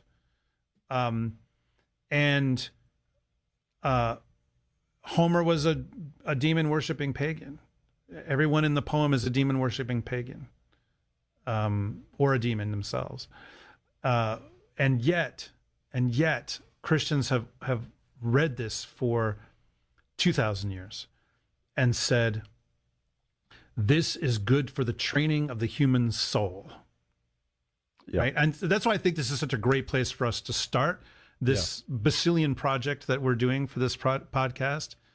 Not just because this is the kind of thing that he was reading, but because this has been a locus of this kind of reflection and this kind of love, you know, for so long, for so many Christians. I don't know, what would you add to that in terms of, like, why is it that Christians have kept coming back to this for so long now? So if I were to try to put a bow on this, I would go back to what we said at the beginning of last episode, which is this idea that old literature has the ability to kind of, we need the sea breeze of the centuries, as C.S. Lewis. I'll quote C.S. Lewis a little bit, the true basis of all Christian ecumenism. I'm drinking water out of my C.S. Lewis mug today. Wow. It's one of my favorite mugs. You can also put a lot of things that aren't water in a mug this size, but anyway, today's just water. Lewis says that we need the clean sea breeze of the centuries to kind of blow through, right? We have the ability through old literature. I mean, this is the idea there with, like, upon looking into Chapman's Homer, you have the ability to tether yourself to your past, to our collective past, right? In a way that even history can't, right? History, especially history approached as like a vision shot, as a science, as it has been in the modern era, is very much focused on just you know, recorded facts, observable events, all these different things, and it makes history seem like it's a much more clinical thing than it actually is. My whole universal history project that I've been doing with Jonathan Pageau for the last 3 years now has been basically to try to give people a new way of thinking about this. So Lewis says that this tethering to your past is really important because it's what you need to reveal the blind spots of your own, let's say, chronological parochialism, right? This idea that I can only see things through the lens of the era, the age that I live in. And it's this tethering which allows us to see the great questions and the problems of our time and the culture through the eyes of another time and another culture, something you can't do any other way. And I'd say, you know, authenticity is really, really important in our culture today. It's one of the things that we're obsessed with. And the reason we're obsessed with it is because we know that so much of our world is fake. And so to signal that something is authentic, what do we say? We say it's classic. It's classic education, classic haircuts, classic brews, classic shoes, right? The old joke is that, and since you were raving against millennials a moment ago, you know, the joke. I was raving. I was just mentioning. Yeah. The joke is that a hipster is somebody who dresses like your grandfather but doesn't have his work ethic, you know, which is I'm wearing the flannel today, so yeah, I noticed that. I can't. I actually, it's funny. My wife is like, "Do you realize you basically only own flannel shirts?" And we discovered this today. But anyway, are there Texan hipsters? Yes, is that the answer a is thing yes. that The answer exists? is yes. Okay, yeah. I'm told Austin is. Yeah. Oh yeah. Well, Austin's not part of Texas. It's sort of like a penal colony. But anyway, that's a different conversation. So, so we laugh about this stuff, right? But the idea behind hipster fashion, and of course you can make the argument there aren't really any hipsters now. Like we're all old and paying your taxes. But anyway, the whole idea behind like hipster fashion was this idea of saying, I know that the world that I live in and have inherited is largely fake, and what I want is something real for myself. And I mean, to speak of why we have so many young people, especially of a certain stripe, let's say, drawn to the Orthodox Church, it's the same feeling, right? It's this feeling that we need, that the world that we live in is fake, that the Christianity I grew up in has a large degree of artifice to it, and what I need actually is whatever the real thing is. And so there's that. There's also, I think, our cultural obsession with awareness, right? It got to be like, you got to race for the cure because you got to be aware of cancer, and you got to race for the race because you got to be aware of race, and you got to be aware of gender, and like all these different things, right? And we know that we have blind spots, right? And that's the impulse that this comes from, to say, oh, I actually do have a blind spot because of where I came from or the way that I was raised. And so I'm going to try to heal that blind spot through social activism, through raising awareness, etc. And this is all well-meaning, or I think much of it in any case is well-meaning, but it's also ultimately really short-sighted, right? So like fashion, much of social activism tends towards the opposite of what it sets out to accomplish, because what it does in the process to abolish persons and replace them with these much more easily categorized selves. There's an Orthodox classical educator named Josh Gibbs, whose stuff I like a lot. He says that the self, or the curated self, the self that we build around ourselves, is a truncated image of a person. It's fabricated by the person so that your personhood can be contemplated. So you sort of say, oh, I'm a this and this and this. I'm a millennial, and I like to wear these clothes, and I drink these brews, and I do, X, Y, and Z, right? And then you say, now I can sit back and kind of contemplate myself because I've labeled myself sufficiently, right? And doesn't work that way. It does not work that way. When you do that, I mean, it's the best thing to do would be not to be conscious of yourself at all, but most of us aren't there. But when you do this, you cease to be a person and you dissolve into like a little tag cloud, right? Just like these little labels. Yeah. And I think old books are one of the best cures for this. So one of the greatest virtues of good literature is its ability, as you were just saying, to help us see and experience things that are beyond our own experiences and beyond the limited scope of our very carefully crafted selves. So if you can, weep with Helen over the body of Hector, which is how the Iliad ends, by the way. Yeah. I love any poem that ends with a funeral. And now I'm listing them off in my head. Yep. If you can weep with Helen over the body of Hector, then you can experience a self-transcending sorrow over nobility passing from the world. Yeah. If you can sit in the dark with Beowulf and wait for Grendel, right? You can know the creeping terror of the hall and the night raid when the March Reaver stalks and threatens everything upon which your civilization is founded. If you can wander the waste of Beleriand with Turin, sit beside the throne of Oedipus the king, you can see firsthand the dread marriage of choice and fate, and what happens when you try to change the script, right? Yeah. All of these things will give some blood to your world. Like they'll give pathos to your metaphysics. There's a lot of people out there with a lot of logos and no body. There's a lot of brain and no blood. So this is kind of the idea, and I think I got a lot of these thoughts from reading Lewis over and over again over the years. And this is what I want to end with, is a little quote from Lewis here. Okay. He says that literary experience heals the wound without undermining the privilege of individuality. So like being an individual is both a wound, but it's also a privilege. There are mass emotions which heal the wound, but they destroy the privilege. He's thinking, I think, a lot about collectivism and communism and all these things. In them, our separate selves are pooled and we sink back into sub-individuality. But in reading great literature, I become 1,000 men, and yet remain myself. Like the night sky in the Greek poem, I see with a myriad eyes, but a myriad of eyes, but it is still I who see. Here, as in worship, in love, and in moral action, and in knowing, I transcend myself, and am never more myself than when I do. Perfect. Perfect. Well, with that said, thanks for tuning in today, everyone, to the conclusion of our Iliad introduction. If you were edified by this conversation, please like, subscribe, share, review. This show's home is on YouTube, but we're also on Spotify and Apple Podcasts and wherever else.